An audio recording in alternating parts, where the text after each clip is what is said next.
Welcome to the T-Hud podcast. I'm Leland. I'm Moby. And Marty. How you guys doing today? Go ahead.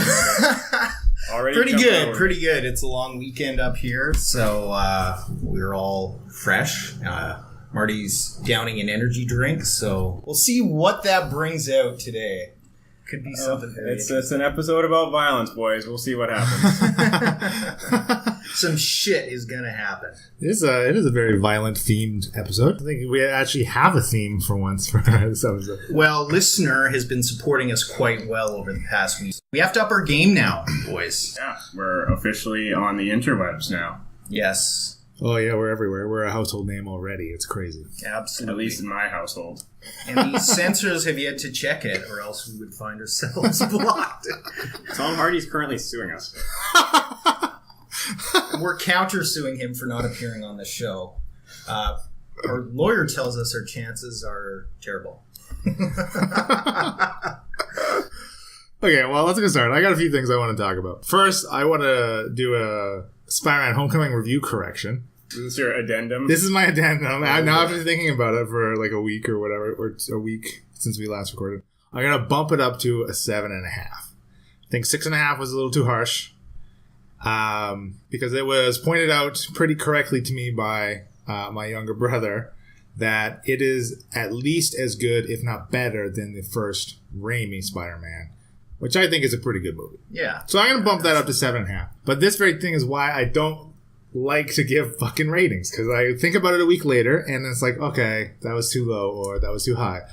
So if we continue to give ratings, I will continually add addendums to them. So, well, that's fine. You also have to consider that there's so many superhero films now that it's hard not to look at them in a jaded sort of way. I know, and that's like I was thinking, like directly comparing its rating to how I would rate some other movies. I was like, okay, that is definitely way too low for me. But well, in particular, Marvel has this kind of baseline quality. I mean, it's rare that they have a piss-poor movie. That's true. So you're always batting at least a 6, I would say. Yeah, I think so. And then there's, okay, so I have, how many did I say? How many things did I say I want to talk about? I think you said 2, or you said a lot. Yeah, I think it was a lot. It was okay, I have at least 2 more, I think. Yeah, okay. Well, we were talking about, was it episode 2 that we were talking about the teaching stuff? Sure. Okay, well, whatever episode that was, we were talking about teaching games. We were talking about teaching games, and I didn't bring up, like, the best teaching YouTube channel, Watch It Play, run by Rodney Smith. Everyone in the industry knows him. He does great videos, but right now he has his Season 7 Indiegogo campaign. That's how he raises funds to do it for full time. When this episode drops, there'll be about 3 weeks left, I think, to donate. So the Indiegogo site will be in the show notes. So if you know who he is and you like his stuff, go give him some donate, show him some love. And then I wanted to talk about Gen Can't. We talked about Gen Con a couple episodes ago. Whoa. But there's a thing called Gen Can't, where it's basically for people who can't make it to Gen Con. So it's mostly like an online thing, but you can go to gencant.com and there's lots of different activities on the site, and there's like people who are part of it. They host like Gen Can't meetups from like August 17th to 20th or whatever when Gen Con is on at like your local friendly local game store, right? So if you want to get involved, I think there's contact on the site, and maybe if you want to set up a Gen Can't thing in your own city, in your own town, I think you can get it put up on the site kind of thing, which I think is really cool. Yeah, I actually think that's a really cool idea. When you first brought it up 30 seconds ago, I had never heard of it, and I was going, what? Gen Can't? Is this done in like Omaha, Nebraska? Is it another centralized con just in a different area? Oh, yeah. And when you said, okay, no, it's to decentralize it and make it local, I totally see some value there. I think I would be interested in checking it out. Yeah, it's really cool. Locally. Very cool. It's not also in St. Louis? Is the St. Louis adjacent? Well, geek culture, I guess, has come to the point where there's almost remedial cons like this for. There's tons. Yeah, you could probably find a little con for anything, right? Yeah, pretty much. Totally. And the last thing, okay, so a good Twitter buddy of mine, Christian Kang, over at Take Your Chits YouTube channel. He makes great videos too. They're just always entertaining, and he just discusses a bunch of kind of random topics like we do, I guess, but within the hobby, always relating to the board game hobby. But he made this Dized challenge video, and he called me out to take the challenge of my own. So Dized, this thing, it's DIZED.com. You can visit their website. It's like this app that teaches you to play board games as you play them. So it looks pretty cool. I mean, so you pull it up and you punch in the game that you're playing, if you know, and whatever the database of the games they have, and it gives you the rules that you need to be able to play it without overwhelming like new players, right? They're actually also launching their own Indiegogo campaign at the end of August 28th, I think. So go to the website and check them out. Again, it'll be in the show notes. But we're not video people. No. We're best left off camera. Absolutely. So I thought for the challenge, we would explain the rules for the Resistance. And now the challenge is you got to take 30 seconds to explain one of your favorite games. And that, you know, so we're gonna explain the rules of Resistance. I wrote up a little 30-second blurb, and we're each going to say a word. We're just going to go around the table, each saying one word at a time, and hopefully it doesn't sound stupid, and hopefully we can get it within 30 seconds. It'll sound stupid, but we can shoot for 30 seconds. Okay, this is our first shot at this. Oh yeah, we haven't practiced at all yet, so we're just going to do it. All right, I shall start. Okay. All players are secretly divided into 2 teams. Spies and Resistance. Each round, new team leader chooses a number of players to go on mission. All players then simultaneously vote to approve the team composition. Spies must remain hidden amongst the players while sabotaging these missions. Resistance players must try to figure out who the spies are while trying to successfully pass the missions. First team to achieve their objective in 3 of 5 missions. wins. Yeah! Oh, we did it! Wow. All like right. Marty said, absolutely no practice runs went into this. I almost missed that last word. Damn! Woo there. All right. Good job. Good job, guys. I'm sweating. Good job. I'm hot. It's hot. It's hot in here. What's going on? What are we doing? That was amazing, guys. Off the top of your head like that. That's crazy. Whew. I mean, all I did was recite this little burb I had in my head. We didn't even write anything down. Well, you know what? If anyone can blow meaningless hot air, it's us. So that's what we do here, folks. Okay, well, finally, I think that's everything that I wanted to lead the banter off with. Yeah, I got one thing myself that's movie related that's pretty cool. So again, we give the obligatory spoiler warning here. Everything we discuss, expect there to be massive spoilers. And this is to do with the movie Glass, which is a sequel to both Split and Unbreakable. And what's cool is, if you know, it's going to be David Dunn, played by Bruce Willis, who you knew that Samuel Jackson was coming back, and you knew that James McAvoy, a.k.a. the Beast, from the movie Split, is coming back. What came out, what's really cool, is that, first of all, David Dunn and Beast are going to have, quote, a number of escalating encounters, which is interesting because the first movie was kind of weak on action. Yeah. But more importantly, they're going to reposition Mr. Glass as the bad guy to kind of a gray guy. So he is going to have information that both Beast and David Dunn need. And they're going to really make things more complicated with this triad here. Oh, so he's going to, like, manipulate the situation. Yes, but not necessarily in just an evil way. And one of the points that I say online when I'm in various comment sections and this comes up is I never really saw Mr. Glass as a traditional villain. He was more looking for his foil in Unbreakable. And yeah, I mean, he was definitely the bad guy of the two, but yeah, he certainly murdered a lot of people. He did, but I think, his motivations were, you have this guy that was looking for his foil. Yeah. It's often said nobody who's evil sees themselves as evil. Right. And I think doesn't make him not evil, though. Well, okay. I'm just sure saying Hitler was okay with what he was doing. Yes. But my point is that they're trying to move him into this more gray direction. I just thought it was interesting. So is he going to repent about killing the busloads of people and the train and the whatever else. You never know. Maybe the scene opens in a church and he's given one hell of a Catholic. Because that makes it okay. It does when you ask Jesus for forgiveness. They just need to put him in his own suit of armor. Oh, there you go. Give him some glass armor. Yeah, we'll see. Anyways, I just thought that was an interesting little tidbit. I'm excited for that movie, and we'll see where they go there. Yeah. I'm excited for that too, actually. I like Split. It was cool. And it was, particularly, it made it better when I didn't know what the ending of it was, the tie-in. Like, I had no idea when I watched it. Spoiled? No. Oh. So, yeah, I had that spoiled for me. Oh, man, that made it so much better, I bet. It made me so sad. Yeah, like, I'm like, yes, this is awesome. And it was a cool movie in its own right. I enjoyed it. But, no, it's cool. I'm excited for that. Sweet. Definitely. Marty, you got anything? No, I told you, I have nothing. Okay. I'm the content director. I've directed the content. I put my time into the content. Okay. Let's jump into the content. He's actually here like a orchestra conductor with one of those wooden twigs. He's conducting everything we do. Another good reason it's not on film. Okay. It would look awkward. So, we're going to start off with the movie segment, correct here? Yeah, I think so. And today we are discussing Grindhouse. Grindhouse burned bright for a couple minutes there, had its 15 minutes of fame, and then largely died off. So, if you're not familiar with the Grindhouse films, they were basically two homage pieces.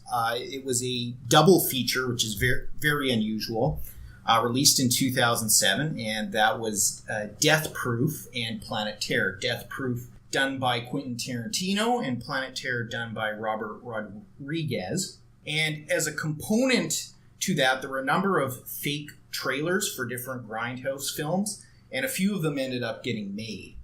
Now, what Grindhouse itself was an homage to 1970s drive-in movies where there's a lot of gore, there's a lot of exploitationist kind of sexy women in ripped shirts sort of thing going on. And, we love Grindhouse. All three of us here. I believe we saw it multiple times. We certainly saw the trailers over and over on YouTube. We saw all the films that were released following the original Grindhouse double feature. But it never really took off. And the question is why? Why didn't it take off? So... Are you asking me? I've got my thoughts on it, but I figured I'd be kind and polite instead of monologuing and throw it out first. So, Leland plays with... he's doing... Oh, free cell. Okay. Well, Marty, let's start with you. He's out of it. Yeah, I've got some ideas for sure. My favorite film of the whole bunch is probably either Planet Terror or Hobo with a Shotgun.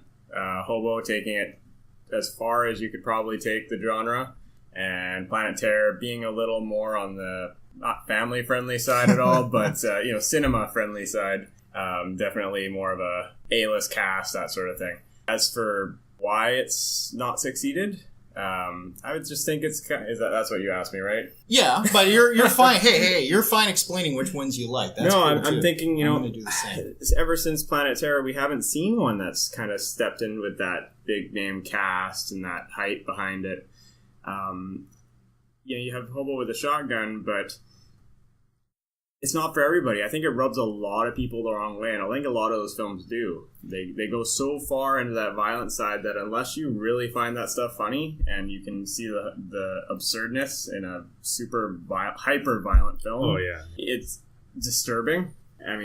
My wife just wonders why I laugh at these things, but you have to laugh at the absurdity of it. Otherwise, it's terrifying. Well, that's a very good point there, Marty. They do have a very macabre sense of humor. And if you don't get it, these films are going to be some of the most horrifying, disturbing set pieces you're going to see on a screen in the past 20 years. There's a lot of limbs getting hacked and blood and terrible things happening there. And if you don't understand that it's in jest, it's going to come off pretty badly there. Leland, what do you think about Grindhouse? I agree that I think Planet Terror is probably my favorite. But then I was thinking, like the Machete movies, they're Grindhouse, right? Yeah, for sure. Yeah. So I think I actually like Machete Kills. Machete 2, right? 2, yeah. Yeah, and that's where I agree with you. I think the first one didn't know what it wanted to be. The trailer did. The trailer was hilarious. And the first one started getting serious at times, but the second one is not serious at all. The second one is hilarious. It knows exactly what kind of movie it wants to be. Yeah, well, I mean, like, it's a machete in space, for God's sakes. Like, it legitimately does. Like, yeah, and it was awesome because you had Danny Trejo, who's a former con. He's a very tough-looking guy. But he just can deliver. He just gets it. He gets that he's got to play this one role straight in this crazy world that surrounds him. Machete don't tweet. Machete don't text. Machete don't tweet. Machete don't social media. Personally, I looked into the original Grindhouse film, and let's just be honest, it failed at the box office. It failed poorly. It brought in about 1/3 of the expected revenues in the opening weekend. And I think the audience didn't get it based off the trailers. And I think that it had some competition in the movies that weekend, in particular Blades of Glory, which... Oh, really? Yeah, it scratched people's kind of comedy itch there. And you had, a Will Ferrell gig there, so that's going to be a big draw. I think there's some people that just plain didn't want to sit through 3 hours plus of movies, 2 features plus commercials. And it was kind of a cult movie brought to the screens. It didn't help that the second film of the two should have been the first film in theaters. Yes. Yeah. Death Proof was a lot slower moving than Planet Terror, coming off the adrenaline rush of Planet Terror, which, by the way, I agree with you too, was the best of all the Grindhouse films released. I have never laughed so hard watching a movie for the first time than I watched that. I remember I was sitting beside one of my friends, and I was thinking that I may get organ damage. I was laughing so hard. I was having trouble breathing at points, and I just got it. And it's interesting because, as I mentioned, Death Proof was Quentin Tarantino, but he was completely outshone by Robert Rodriguez in his own way. Yeah. And Death Proof is seen as one of the poorer Quentin Tarantino films that he's ever done. I don't think it's terrible. I do think it's low energy. I think it's just, there's not a ton going on. Quentin Tarantino really over-relied on dialogue in that. Any takers? Anyone agree with my take on Death Proof? Oh, yeah, 100%. It's definitely a slow film. I enjoyed it. Yeah, I liked it so much better watching it on its own, though. Like, I remember, hating it coming out of that double feature. Like, it was not paired well. Putting it side by side with Planet Terror, which... I think Planet Terror nailed exactly the feel of the whole Grindhouse thing that they were putting together, right? And then you throw Death Proof, which is really an interesting movie, right? But it's classic Tarantino. He's gory, but there's spurts of it, right? Exactly. So it's not I don't know. In amongst his endless dialogue, yeah. And yeah, he writes good dialogue, but once you're 15 minutes into a scene and all there's been is talkie. Eventually, you want to see someone's arm fly off or something. Like that. Well, especially just seeing Planet Terror with Tarantino himself being in Planet Terror, trying to have sex with this woman, and his genitals are melting. It's disgusting. It's disgusting, but it's awesome. It's awesome. And the dialogue in Planet Terror is hilarious. Absolutely. But it doesn't go to that point where you're like, okay, please stop. This is too much. Yeah. In particular, I love the character of El Rey. I mean, he was kind of the straight guy in that, but there's a running joke, El Rey never misses, and that's both shooting guns and shooting his own personal pistol, if you know what I mean. And so when he drops that final, El Rey never misses to his girlfriend, it's awesome. It's pretty funny. Where I was disappointed, and I don't really see a way around this, was the failure of Hobo with a Shotgun. I agree with Marty that was the second best film. For what it was amazing. It was hilarious. It had Rutger Hauer as the hobo. But what you got to remember is that was a Canadian-made film. The reason why its trailer was in the original Grindhouse was that it won a competition. And so... when they actually were able to get the film made, it was a little bit awkward, and there just really was no marketing budget supporting it. Particularly when it came out on DVD. It's a nice DVD. It's in a great package and whatnot. But I took a whole day off to try to track that movie down, and it took me 6 hours. I finally found one copy in the back room of an HMV, And this was like a day or two into release. And I remember asking all these people, well, is this thing flying off the shelves? And they go, no, we just don't have it. We don't have it at Future Shop. We don't have it at Best Buy. So it was a very limited run DVD print, it appears, and just was not supported by marketing budget, which was sad. It's definitely the hidden gem of all the Grindhouse films that got released. And let's not forget that there were a few Grindhouse films such as Black Dynamite that are not related to the original Grindhouse double feature that came out. Black Dynamite was pretty good too, but just not popular enough to get a series. I think it's very good, and it also spurned off into a animated series, I'm pretty sure. Yes, that is true. I did forget that, to be quite honest. The other thing about Black Dynamite is that was kind of going more along the blaxploitation films of the 70s, which was basically a subgenre of the Grindhouse films. Yes. They never really went anywhere with that. We still get the occasional movie that comes out, but they're all video on demand, very, very low budget films, and they don't really go anywhere. Well, and I think politics may play a little role in that. I mean, it was a blaxploitation film, and it was poking a lot of fun at black stereotypes in the black community, even though it was, all African American actors. There's that one scene, one of the better scenes in the movie, where, you see how promiscuous Black Dynamite was, because he's walking down his neighborhood and there's all these kids going, Black Dynamite's my daddy. No, he's my daddy too. And another kid chimes in, no, he's my daddy. And he's fathered literally every kid in the neighborhood. It's ridiculous, but it plays on an unfortunate stereotype of promiscuity. And I just wonder if you'd be able to get away with that right now. Look with Hobo with the Shotgun. Could you get away in 2017 having the protagonist as a homeless guy with a shotgun and a lawnmower? I don't know. When you've got, I go back here to Split with James McAvoy, we were talking about earlier. I don't know if you know Leland, but that got a lot of heat for misrepresenting people with mental illness and representing them as killers and dangerous people. And it's very easy to offend people these days. I just think back to my favorite line in Hobo with a Shotgun, where it's just a newspaper headline, and it says, Hobo stops begging, demands change. And that's not super relevant to anything we just said. It's just awesome. But it's amazing. Well, my favorite character in the film was Grinder.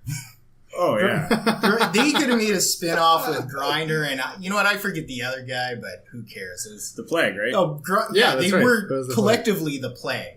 But Grinder, who only talked in electronic noises, like, people are having conversations with him somehow, like, oh, yes, Grinder. Oh, we do that next. So that was just completely out of left field and amazing. It was so weird. We're going to call in this ancient mystical force that defeats monsters to stop this homeless person with a shotgun. No explanation of how these guys even exist. I remember the first time you see them, there's some dungeon underground in the drug lord's lair, and one of the guys from the Plague is like stabbing a bunch of octopus tentacles coming out of a prison cell. I'm going, what the fuck is going on here? Oh, that's hilarious. Anyways, if anything we've said, if these movies sound intriguing, look them up. I'm sure you can find them on YouTube for rental or maybe iTunes, and they're definitely worth a watch if you can get where they're coming from. I think there's also something to be said about the one trailer that we have not seen a film made out of that we all enjoyed, and that is Thanksgiving. Eli Roth's trailer. I would pay money to go see that tomorrow. And it has no purpose. It would be a movie about a killer during Thanksgiving. Yeah. It's like for violence sake. Yeah. Really. Gosh, I was doing... But I mean, what is any horror movie about? True. But I just mean this is nothing special. Yet the trailer is special. Well, you could tell that Eli Roth understood the Grindhouse theme of humor and over-the-top violence. I mean, it's special to us. That's cool true. It, Julie. You're with Bobby now. Swing! His head comes off, and you just got to see it. Now, that's for free. Look up Thanksgiving Grindhouse on YouTube. You have to wonder if the problem is with these films is the trailer's great because you don't have to flesh them out. Yeah. Yeah, exactly. Like, they can't stand alone as a full-length feature. But when you make them an hour and a half to 2 hours long, you end up with, like, Machete 1, which was it dragged. It did, yes. Right. Well, when I was doing my research for today, I found it was all the way back in 2010, which was now apparently a long time ago. But Edgar Wright, who did Don't, which was another one of the trailers, was trying to get a double feature done with Eli Roth and Thanksgiving. And they tried to sell it to a bunch of studios, and they just couldn't get funding, which is unfortunate. Yeah, that's unfortunate. So, but on that topic of violence, Leland, do you have anything else? Or are we ready to you know what? I think actually I'm good on the movie Musings. Yeah, I got one thing. Okay, sure. Why is the violence so funny? What makes it funny? Because it's ridiculous. Yeah, it's not like normal violence. Yeah. You know, it's not like the first Hostel. Like the violence in the first Hostel is disturbing. Or like Saw. Sure. Maybe the first one. Yeah, it's like I think it pushes it because it's hyper, right? It's hyper violence. Which I think pushes it into being unrealistic, and then it looks like comical because that's what they're going for. Like it's the same as Kill Bill. All the violence in Kill Bill is like crazy over the top. You cut off a limb and you're spraying a fire hose worth of blood everywhere, right? Like I like so it's not like it doesn't disturb you. I don't know. It's weird. I think Leland hit the nail on the head. It's comical. Yeah. The violence is pushed into the realm of pure comedy. I think if you don't get that, I think then you're one of those people that watches the film with an open mouth and you're shocked and wondering how this could ever be made. Yeah. So, yeah. That was my question. I mean, the follow-up was, are we bad people? I would say yes. No. Realistically, I think we're people that can understand what the Grindhouse films were, where they were coming from, what their directors meant them to be, and that's why we enjoyed them so much. I think we're a byproduct of our generation too. We've been so desensitized to this violence that it's easy to see the humor in over-the-top violence. And I think maybe an older generation wouldn't get that. But for us, I've been playing violent video games since forever. And that's a beautiful segue, Marty. Absolutely. Take it away, Marty. Well, I'll just keep talking then. So today on the whatever we call Video Game Variety Show. Today on Video Game Variety Show, video game violence. Just kind of a rough discussion on how video game violence has kind of influenced today's crop of video games. Why video games are so violent now. Why the most popular AAA games are first-person shooters or just violent action games. Leland, what do you think? Well, I was kind of thinking over this last generation, and I think, honestly, the trend of ridiculously violent video games is decreasing. I agree. I'm just even thinking just back to, what was it, the 6th generation of console, like the PS2 and stuff. Like some of the games that, like all the Grand Theft Autos back then were like meant to depict crazy amounts of violence, right? And even games like, I think what was that, State of Emergency? Yeah. Do you remember that game? Yeah. You're like in a mall and you're just like killing everything. Just and I don't even know what the game was really about. But like games like that, and where like they're made to be, again, hyper violent. I don't think you see games like that anymore. Feels like video games have grown up a little bit since then. Yeah, I think so. It feels like we hit our peak around the kind of PS2, maybe early PS3 era, and then we started getting a lot of indie games that weren't about action or violence. They were just about exploring or themes or concepts that had nothing to do with shooting a gun. Yeah. Maybe we were wrong when we initially thought up this topic. Maybe it's not as violent as we think. Well, I think I look at the history of video games, and I think in particular, in the early 90s when Doom, which I would say is a milestone in violent video games. Still is. Yeah. But I think at that time, Doom was basically analogous to one of the first made-for-adults video games.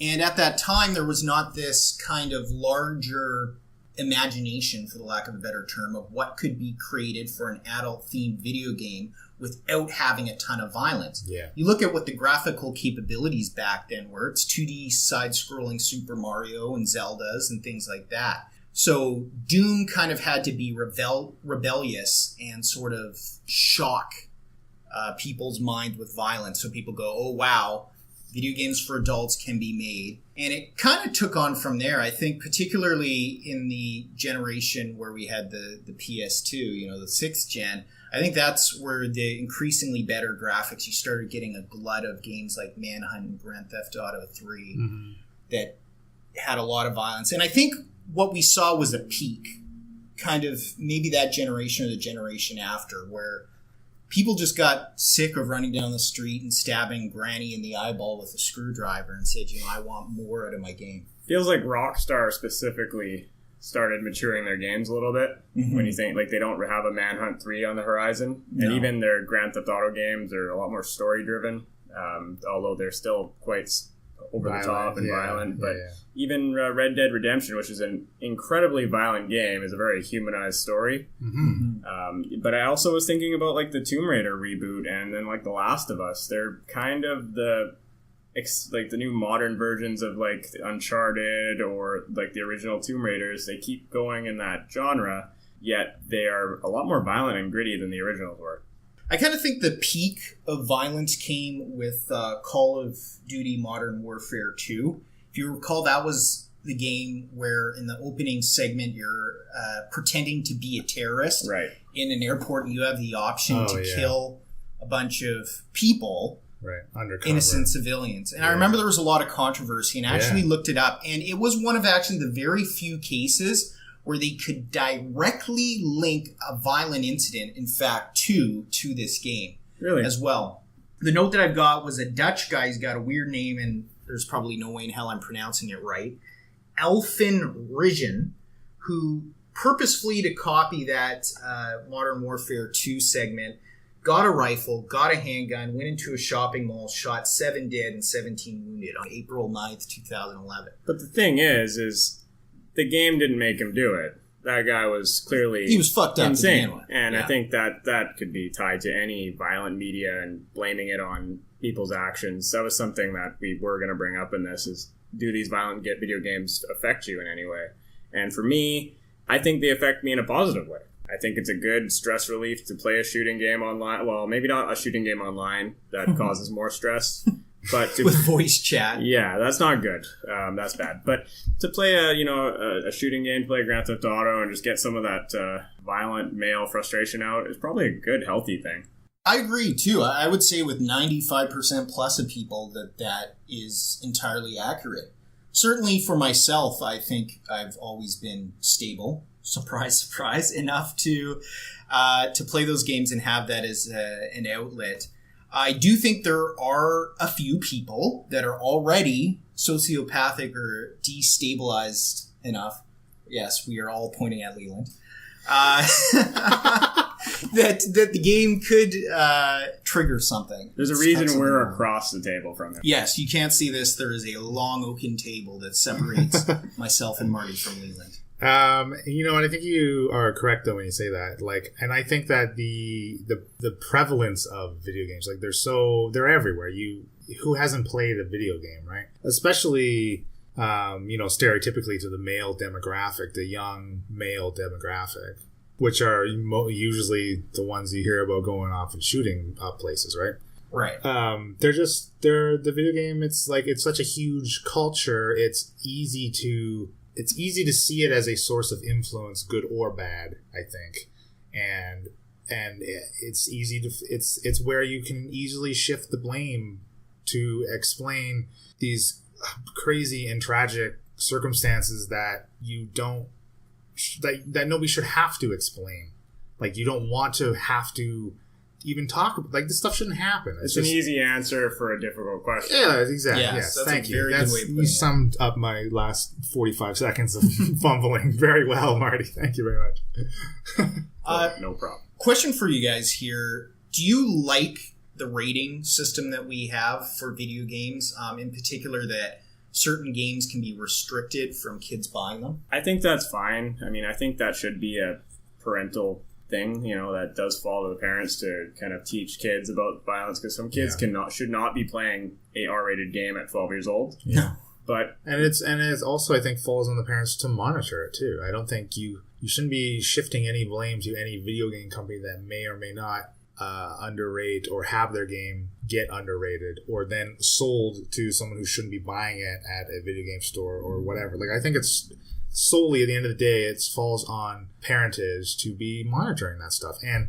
you put in these rating guidelines to help the parents make decisions on things that they may not understand or even know about at all, which is the same. It's the same movies, right? I mean, I think we really should need to have a conversation on just like film ratings and now I guess the ESRB or whatever. I don't know. I think I think the ratings are fine. I mean, personally, growing up, I never had any restrictions on the type of games that I was allowed to play. Nor did I. Yeah, so I don't know. Maybe it's... I was actually probably, I guess, the only one of us three that was under some very harsh restrictions for games. And it was weird because my mom was very conservative. And yet she did not ban us from violence in movies. Sex in movies was a big no-no, and we had to close eyes and close ears. That was pretty hard to do, but she taught us how to do it at the same time. But violence in movies was never a problem, but oh boy, do you not kill a person in a video game. I remember when GoldenEye came out, I was at one of my friend's birthday parties, and I had to plead on the phone with my mom for 10 minutes how it was paintballs that were being shot. We would only ever play paintball mode. And I promise on Jesus' cross that we will only ever shoot paintballs at each other. Oh, wow. And that was the kind of negotiations I had to enter to. You still tell her that when we're playing? I do. Sure, her number's in speed dial on my phone, so whenever I play a bad game with you guys, I give her a call. We're playing Doom paintballs. Doom paintballs. That's hilarious. I kind of wanted to go back to the shaping of the violence, and like I think now we got to the point where now like those uber violent games stand out even more now because I think it's less there's less violence in general.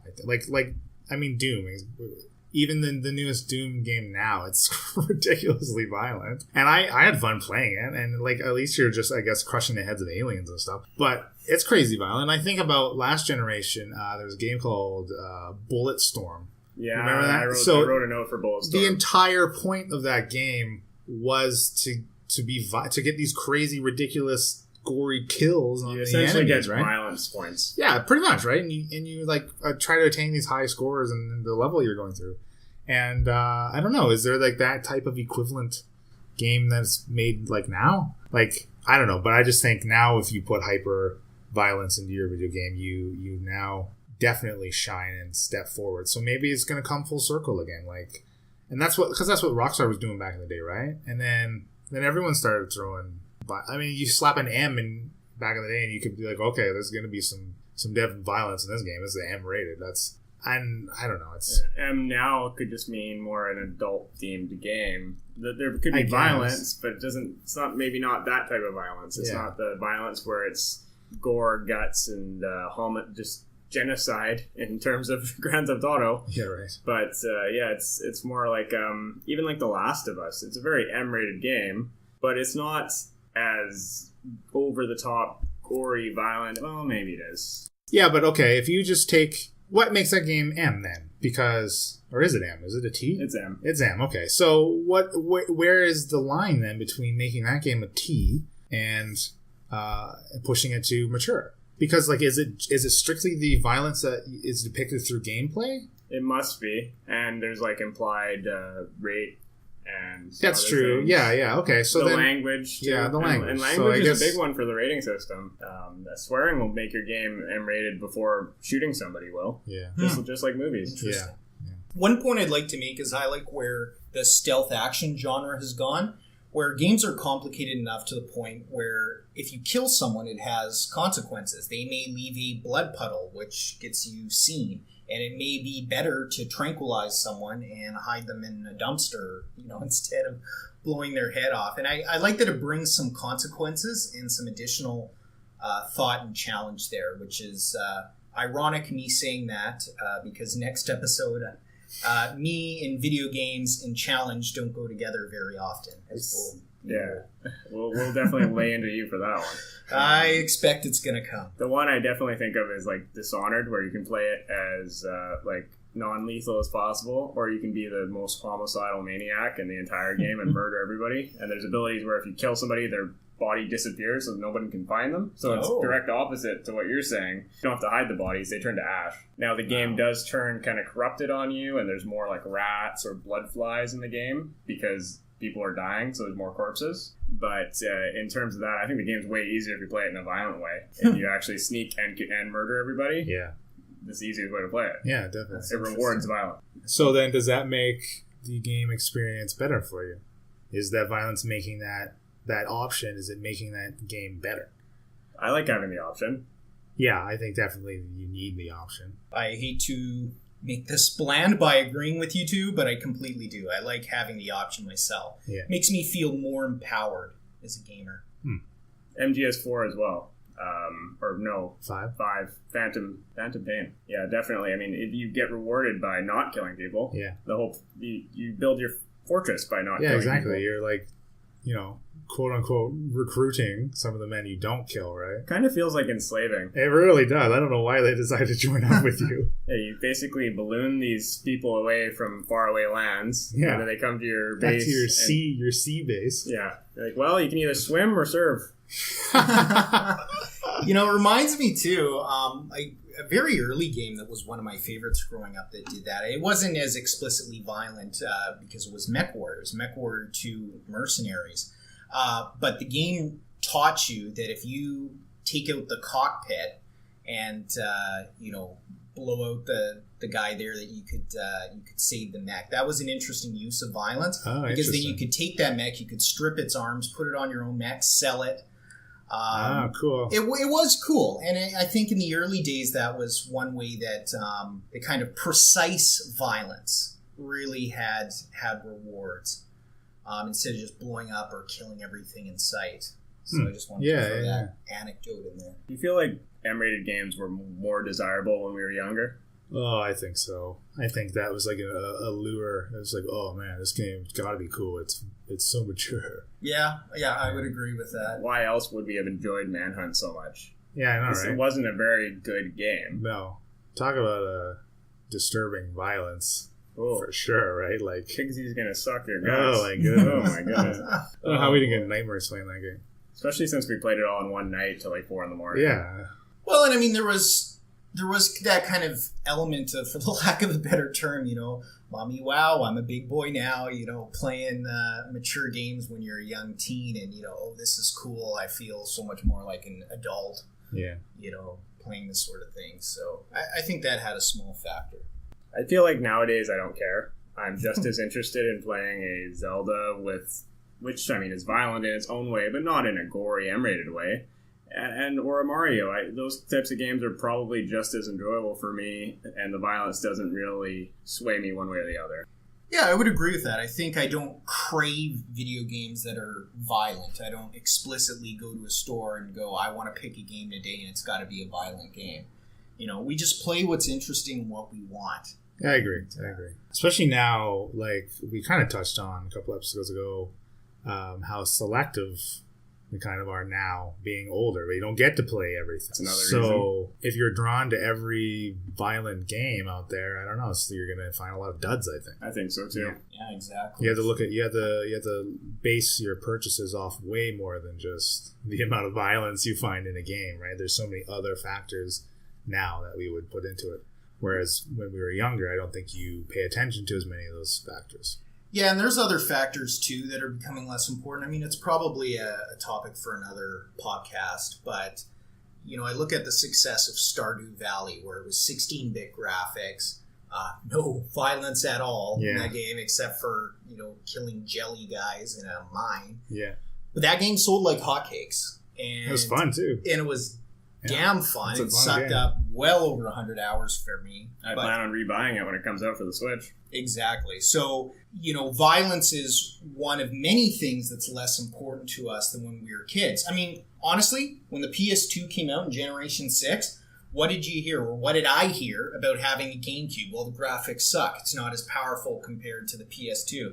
Graphics. And that's just no longer, as big of a thing anymore. Same with violence. I agree, yeah. I think you're totally right. So I guess the final question I had was, does violence improve a game? I think the option of violence in any sort of shooter or action game does. We go back to options, and I like the fact that we can now selectively be less violent if we want, but I like the option of just being able to jump in a tank and go to town if I want, What do you think, Leland?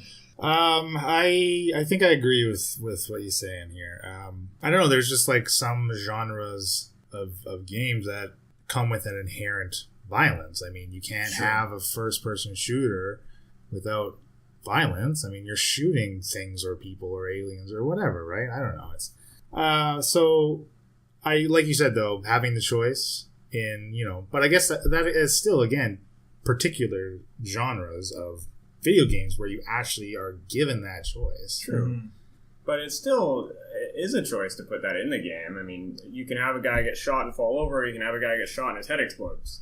That's a good point, yeah. One game, and I know I'm going on a tangent here, where the choice of violence was done in a way that I've never played better, was the SWAT series, particularly SWAT 4. It's a PC game series. I'd understand if you haven't heard of it. It's about 10 years old or so. But you're police, and they expect you to act like police, which means the only way you're going to max out your rewards is to never be lethal, which is very difficult because the non-lethal weapons don't do as much.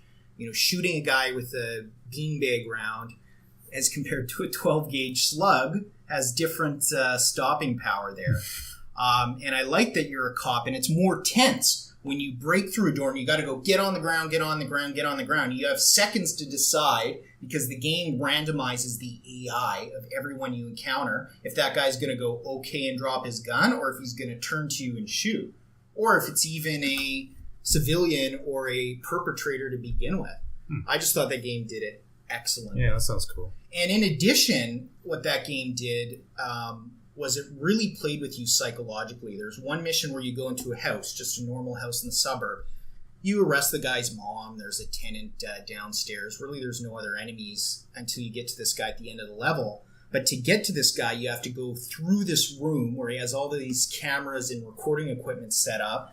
There's a bloody mattress. He's basically raped and dismembered all these women. And the game makes you enraged at this guy. So to not pull out your lethal weapon and cap the guy a bunch of times in the head becomes that much harder. Mm-hmm. And I really appreciate that the game played with you psychologically in that way. And in making lethal options, you want to turn to them when you really can't to get the best score. Wow, yeah, that's cool. That was really cool. Makes me think of The Last of Us right at the end. You're there to save your surrogate daughter from being experimented on to save humanity, but you don't care. You just want to save her instead. Yeah. And you're not given an option. You have to save her. So you walk into a room full of doctors, and you don't have to shoot the doctors, really, but you have to grab her and leave, and then you kill people on your way out. But you basically went through this hospital full of people who are just trying to save the world, killing them all. And then the doctors who are screaming, "No, please don't shoot me." And you're shooting them because I was angry at them for doing this to my surrogate daughter. And on your way out the door, you're killing everybody. And you're doing the wrong thing for your own selfish reasons. But the game doesn't give you a choice in that instance. Mm-hmm. Interesting. I think that covers violence. I guess we all agree we like violence. Well, of course, it wouldn't be the theme for this podcast without one more segment on violence.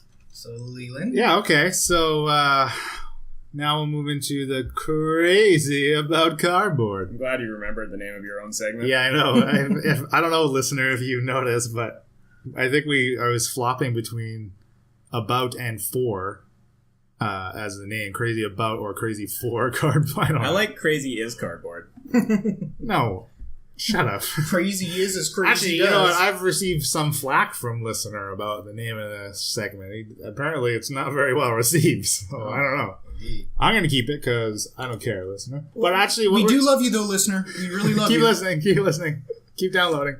But actually, for the board game section, I kind of wanted to talk about the abstraction of violence, because I think in a board game, outside of artwork, it's extremely difficult to actually depict the violence. So you're always at least one step removed from it.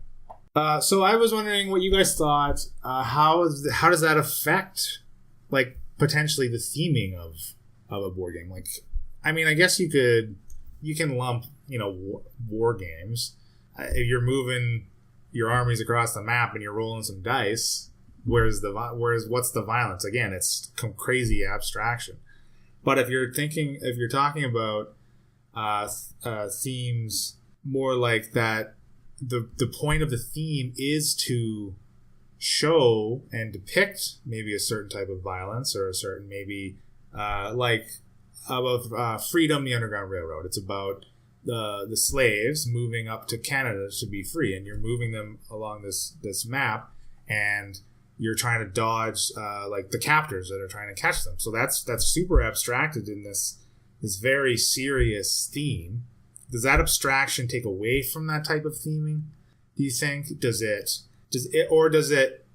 abstraction is what allows you to depict those themes in a respectful manner that are still prevalent, but you can still enjoy the gameplay? I don't know, maybe Freedom isn't exactly the best, because you're on the the good side. You're the one freeing slaves, and the captors are like AI controlled, right? But I think of a game, Mombasa. It's about essentially about European colonization of Africa, and that is super very inherently related to exploitation and slavery, right? But all of that again is really abstracted. I mean, you're further exploring into the continent of Africa to reap all these resources, and minerals and stuff from the land, but there's it's not like you roll some die and I'm going to kill a bunch of native Africans in this area to drop my outpost here. It's just like, it's all abstraction. So do you think that adds or takes away from? Well, yeah, I think it's very difficult to portray disturbing violence in a board game. In particular, we played a number of games, where you're trying to hunt Jack the Ripper, or you're a violent alien. And it's always so abstract that it never comes to disturbing. And I think if a board game company was actually able to make less abstract violence, I think that could be a very memorable game with certain themes. Mm-hmm. So I guess what I would say is I wish someone had come out with a game like Underground Railroad where there was some sort of description of the violence. Maybe it was a card that was randomly picked that told how this innocent character died in kind of very descriptive, graphic, explicit ways that made you go, wow, it's a board game, but there are consequences to the actions. Yeah. But overall, I mean, even war games, all it is a token gets flipped over to show that it's weakened, or you're removing pieces in and out of the map. Yeah. Explicit violence is virtually, as far as I know, I have not played a board game that involves explicit violence. Yeah, I've never felt connected to a game in that way. I've never played a war game where I went, my figurine fell over, he's dead. Yeah. It's just I've lost points, right? And you're playing as the Axis and Allies or whatever other war game, and there's no you're not doing their war atrocities here. You're just directing their armies. You might be playing villains or good guys. You might be playing Jack the Ripper, but you're just playing to win a game. You never see that violence depicted. And I think that probably benefits the game. It would be kind of freaky and not really fun if you felt like a terrible person for being on the Jack the Ripper side. Yeah, I guess. I think, I think that would certainly pull away from that. Would definitely detract from some of those themes, right? But it might add to the immersion. Yeah. But I think at the sacrifice of mechanics and gameplay, though. I agree. Right? Yeah, I think anyone who manages to put in explicit violence in a board game is going to have to, in the most specific of themes where it really matters. I think for most themes that we see board games done in, it just would not be it wouldn't make sense to have graphic violence. Yeah, no, I think you're right. I agree. So, though, since it's not depicted, I mean, basically it leaves it up to the imagination, right? You have to try to connect the dots to the consequences of your actions, right? If the game isn't going to show you those consequences, is that good or bad for younger gamers? That, I mean, it's the same as maybe picking up a violent video game, but the absence of that violence, is that negatively impactful for younger board gamers, do you think? Like, does it undermine those important things that maybe a designer picking a theme like Mombasa or Freedom Underground Railroad, that they're trying to, like, they're picking those themes for a reason, you have to assume, right? Now, does that impactfulness of an older gamer understanding the theme and the consequences, does that take away from what that game is trying to be about and what it's trying to say? Yeah, I think it does. Again, in specific situations. I've never played Mombasa, but if there was a way to make what was happening in the game seem, like it had very negative consequences graphically somehow, I think that would be better. I think that would be more impactful. I'm trying to think, you go, for example, Marty brought up Accessing Allies, so that's a war game there. Does it make the game worse for kids that the violence is abstract in that? It's just tokens moving in and out? I don't know. I think with certain kids, it might make them interested in looking into war history on their own, and then maybe they might see kind of what war was really like, and maybe that's a beneficial thing. At the end of the day, maybe up until now, it's just not the board game's place to be a lecture on violence for the most part. Board games are just supposed to be fun diversions that you do with friends. Yeah, I feel that form of media doesn't really need to be a teaching tool. It's so abstract at times that it doesn't matter if you understand exactly what you're doing. But it is probably important, I mean, especially for young people, to have an understanding of major political or just events that have happened, world events. And Mombasa specifically sounds like one where a younger person would have no idea what that's about. They would just be playing a game and, I won by taking this continent over, but do you understand anything about it? No, not at all, especially if you're a young person. So, yeah, you wouldn't understand that. But is it a bad thing? I don't think so. Okay, then I kind of wanted to also talk about RPGs, like tabletop RPGs, and the violence in them. So you are, I mean, if you're playing Dungeons and Dragons and you're a warrior cleaving goblins in half or whatever, that's not, I mean, I guess it's still abstracted, right? That's the theater of the mind, but you're not as removed as you are when you're playing a board game. I think it's very akin to the removal when you are playing an avatar in a video game enacting the same violence. Do you guys agree with that? I agree. I think in D&D is probably the perfect example for that. It depends on the player group. The player group can make it very imaginative and violent. You can be playing a group of adults playing D&D that are sick human beings. And if your dungeon master is a horrible person and lets this go on, then you're going to be imagining some terrible violence. And it's a little bit closer than just playing pieces on a board, because you're all imagining this, you're all kind of seeing this, you're talking about it, you're living these characters, or at least acting them out, and it definitely makes it feel a little more realistic and close than a board game, for sure. Yeah, I think Marty might be alluding to myself. Years and years ago, I was a DM in Dungeons & Dragons 4th edition for Leland and Marty and some other people. And I remember I went out of my way to be descriptive with the violence. They did go bad. They became anti-heroes. There was one point where Leland gathered up an entire village of young children, and he was a dragonborn, and he barbecued kids to death after making them assemble out of wood and tar their own funeral pyre in the center of town. And, I was very descriptive of Leland's psychopathy there. So, I do think RPGs are one place where you can, through description, show graphic violence. And I would argue that for an RPG, it actually does benefit the game. Yes, it creates more theater of the mind. And I think frankly, Dungeons and Dragons is complicated enough that you're probably teenager or older playing it. So then I think RPGs are like the missing link kind of between video games and like board games.